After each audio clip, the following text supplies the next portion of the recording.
Dans une de mes premières vidéos, je parlais du nettoyage des voitures et surtout du nettoyage à faire au niveau des bas des ailes. Et voilà le résultat quand c'est pas fait ou quand c'est très mal fait.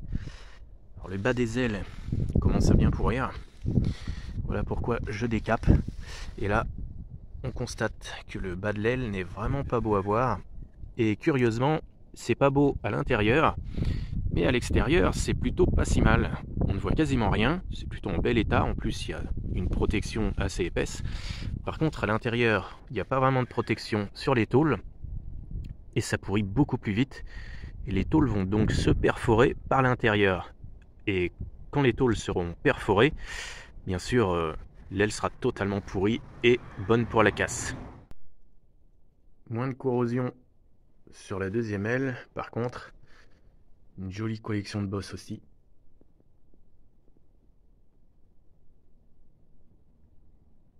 Alors je vais essayer de redresser ça. L'autre avait à peu près les mêmes bosses aussi. La voiture a cartonné un peu dans tous les sens, des petits frottements. C'est pas méchant, mais un petit peu de redressage à faire.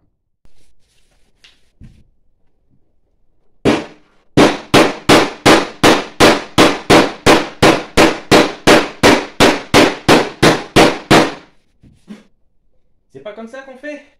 Bah moi c'est comme ça que je fais.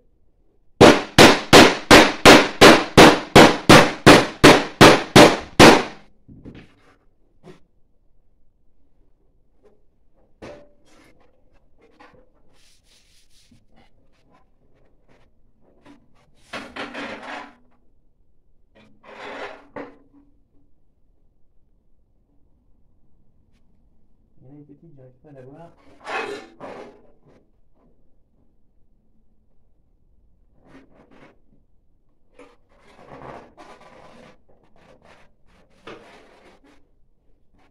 Je sais pas si je vais y arriver à la voir.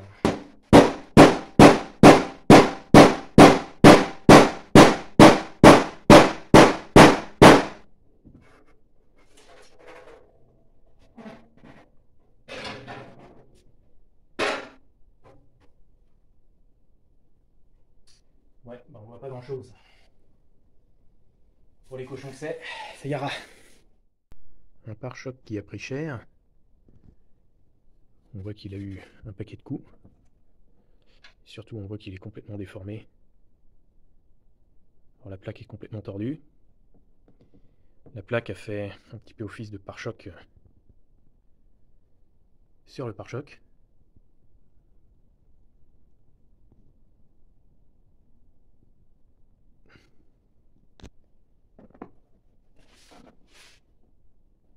Alors je vais essayer de reformer à peu près le pare-choc. Je vais enlever les rivets bien sûr. Je vais enlever la plaque et puis là on voit bien que il y a comme des bosses.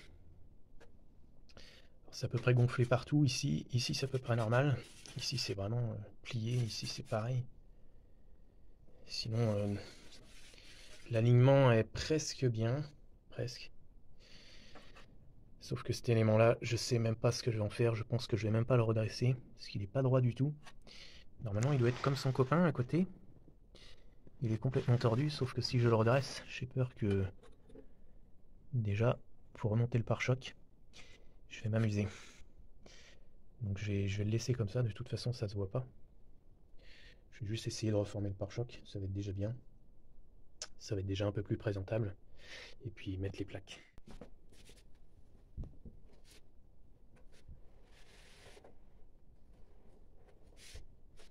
Alors j'y vais au maillet.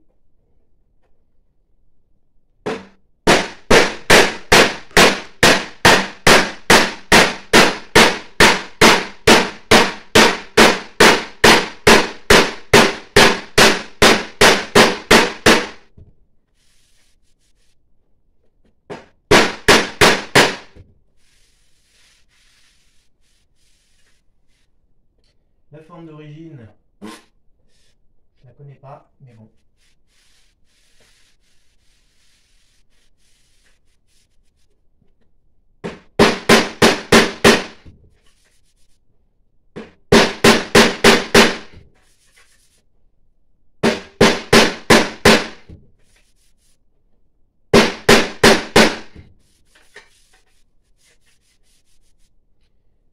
reste juste ça, c'est pas encore droit. Et puis ça va être bien. J'ai commencé à dresser par ici. Ça revient assez bien. Bon, c'est une forme assez plate et c'est caché derrière la plaque. Donc ça se verra pas du tout, même s'il reste des petits défauts. Déjà là, c'est à peu près revenu. Je pense que c'est vraiment déjà très très beau. Il me reste ce côté-là à faire. Ouais, c'est pas beau, hein. Ici c'est vraiment la misère. Après ces défauts-là, je sais pas si je vais les récupérer parce que là c'est vraiment compliqué. C'est au niveau du support. Ça va se compliquer un peu. De l'autre côté, c'est défoncé, mais un petit peu moins. On voit des petites marques.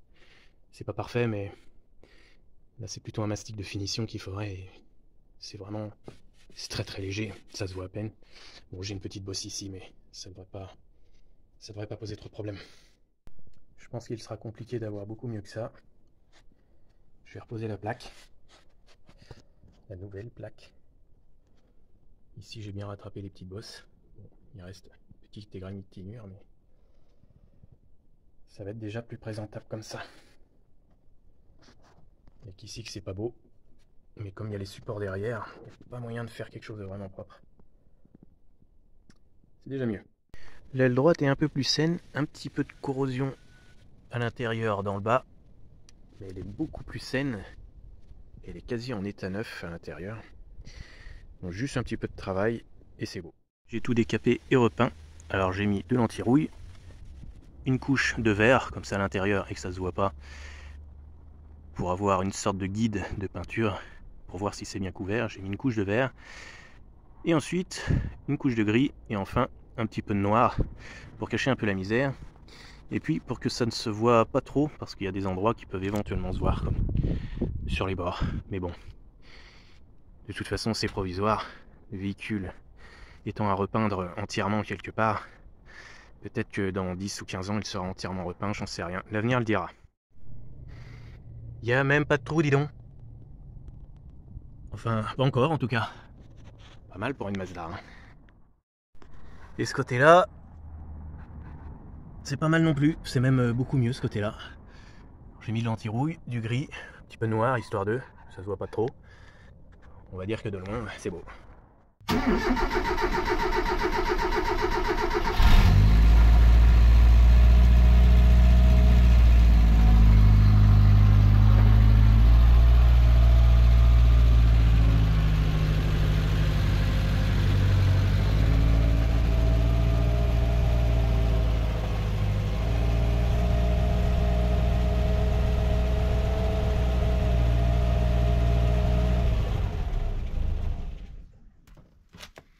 Remontons un petit peu tout ça. Pour lui redonner une forme un petit peu plus conventionnelle.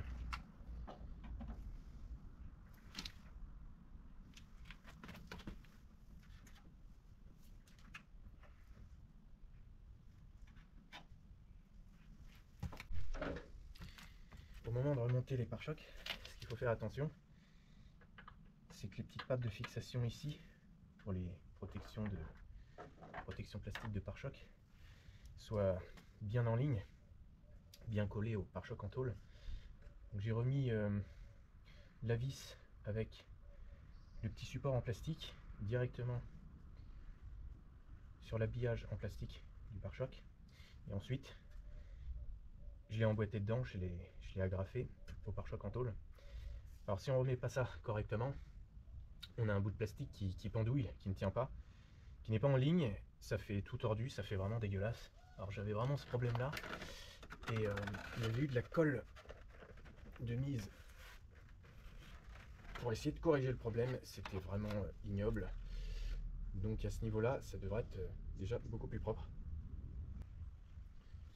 Là ça tient, ça pendouille plus. Plus qu'à remonter ça correctement.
pare-choc, c'est toujours un grand moment.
Ça pour ça.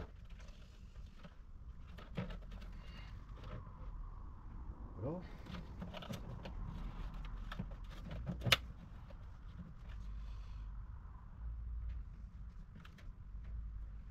bon, tout est à sa place.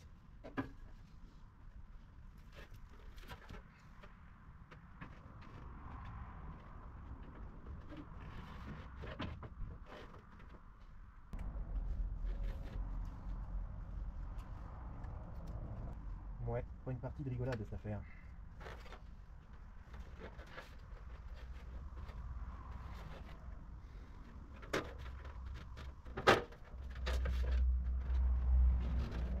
C'est une blague.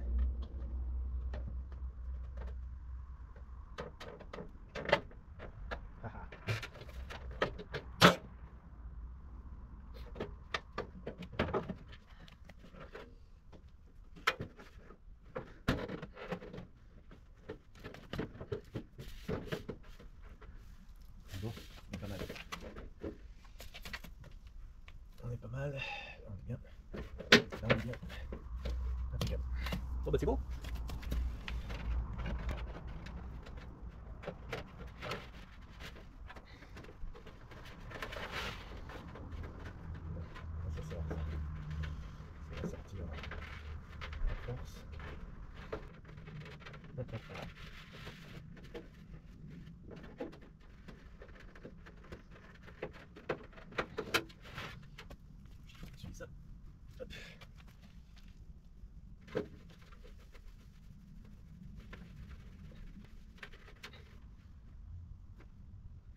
qui reste les clips à vis.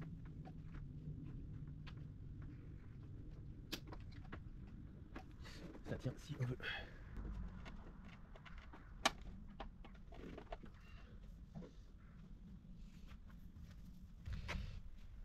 Voilà, prochaine étape, ce sera la vidange. Il reste quelques caoutchoucs à traiter. Celui-là, il est nettoyé et traité.